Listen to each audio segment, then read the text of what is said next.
Bonjour à tous, bienvenue dans Focus Entreprise, l'émission digitale diffusée sur bfmbusiness.com. Aujourd'hui, j'ai le plaisir de recevoir sur ce plateau Éric Camiran, qui est le PDG de West Robotics.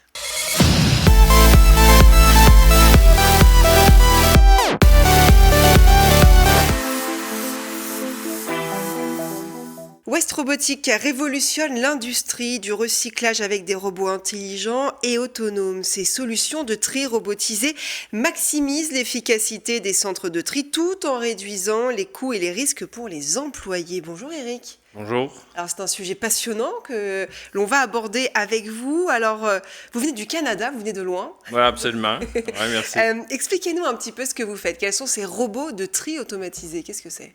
On conçoit des robots qui, en utilisant l'intelligence artificielle, permet de trier les déchets. Essentiellement, ils vont faire le même travail qu'un humain ferait, mais c'est complètement automatisé avec l'intelligence artificielle. D'accord. Et on le trouve dans les centres de tri, c'est ça uniquement, hein?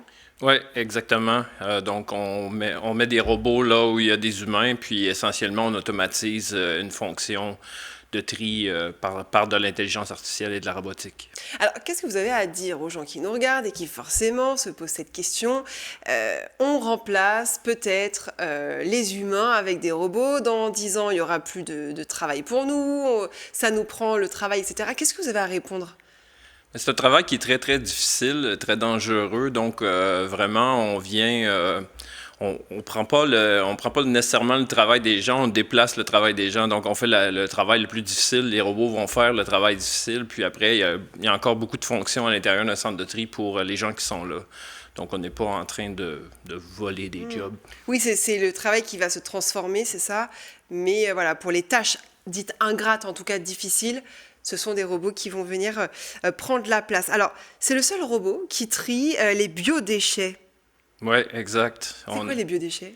C'est les matières organiques qu'on génère. Oui, d'accord, les épluchures, tout ça, tout ce qui est à base de viande, fruits, légumes. Exact. Donc, on trie, on vient avec le robot trier et extraire la matière organique du flux de déchets pour après être valorisé en énergie renouvelable. Alors, ces robots ramassent aussi des résidus des matériaux de construction. Donc, c'est quoi, sur les chantiers? Non, les matériaux sont ramenés vers un centre de tri qu'on appelle DIB en France, déchets industriels banals, et sont triés par nos robots. Alors, ce robot, vous l'avez dit, il est programmé avec de l'intelligence artificielle. De quelle manière est-ce qu'il est programmé? C'est vous déjà qui l'avez conçu? Oui, c'est conçu par West Robotics. D'accord, de A à Z? Oui, absolument. Très bien. Et comment est-ce que cette IA a été développée? A été développé chez nous à force de montrer comment faire essentiellement le IA, c'est un peu comme enseigner à un enfant. Il faut lui montrer plusieurs fois jusqu'à temps qu'il comprenne, mais maintenant il a compris, il ne va pas désapprendre. D'accord. Ce robot, il est distribué partout? Donc Canada, France. Canada, États-Unis, France, Italie, Australie pour l'instant. Et on est sur les développements des marchés asiatiques, dont la Corée et le Japon. Oui, parce que l'Asie, pour le coup, ils sont vraiment en avance, non, sur ce genre d'outils, de robots?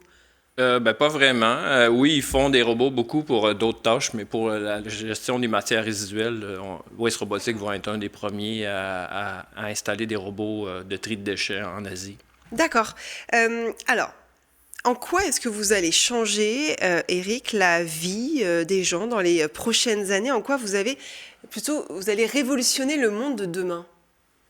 Avec justement ces robots qui vont faire ces tâches ingrates et qui vont trier, surtout aider à trier les déchets, puisqu'on sait que c'est un sujet extrêmement important aujourd'hui, le tri des déchets en France, évidemment pas qu'en France, dans le monde entier. Le robot, quand on place un robot là, il est là pour des années, plus de 20 ans, sa vie utile est plus de 20 ans. Donc, pendant 20 ans, il va trier d'une manière infatigable, 24 heures sur 24. Donc, il fait le travail d'énormément de gens. Puis, en même temps, comme on expliquait au début, on déplace les travaux difficiles, on les automatise avec le robot pour laisser la place aux humains. Donc, il y a un bénéfice environnemental, mais aussi un bénéfice social à l'installation des robots dans des centres de tri. Est-ce qu'on pourrait l'imaginer, peut-être, ce robot, en dehors des centres de tri? je sais pas, dans des espaces publics, des plages, ce genre de choses, pour justement trier les déchets aussi, est-ce que c'est possible ou pas? Absolument. Ouais. Le robot reconnaît un déchet, va savoir quoi faire avec, va le mettre à la bonne place. Donc oui, il pourrait être appliqué à plusieurs sauces. Merci beaucoup Éric Camiran d'être venu sur notre plateau. Merci. C'est la fin de cette interview. On se retrouve très vite pour un nouveau rendez-vous, toujours sur bfmbusiness.com.